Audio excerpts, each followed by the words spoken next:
Il y a quelques années, les dirigeants d'une compagnie minière canadienne se demandaient s'ils devaient continuer à exploiter ou fermer une de leurs mines de cuivre.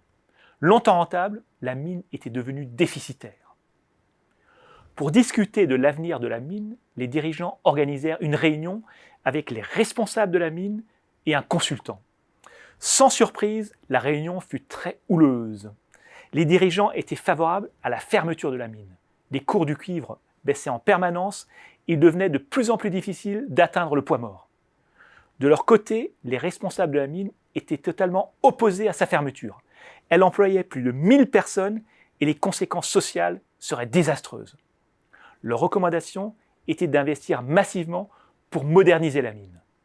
Au bout de quelques heures, la situation était totalement enlisée. Chacun campait sur ses positions et refusait d'écouter les autres. Le consultant eut alors une idée et dit à l'ensemble des participants: plutôt que de se demander qui a raison, reprenons les deux options et posons-nous les questions suivantes. Qu'est-ce qui devrait être vrai pour que la première option soit la meilleure? Qu'est-ce qui devrait être vrai pour que la deuxième option soit la meilleure? Les résultats dépassèrent les attentes du consultant. Les dirigeants de l'entreprise et les responsables de la mine arrêtèrent de se disputer. Ils dressèrent la liste de ce qui devrait être vrai pour que le choix de fermer la mine soit le meilleur. De la même manière, ils firent la liste de ce qui devrait être vrai pour que le choix de continuer à exploiter la mine soit le meilleur.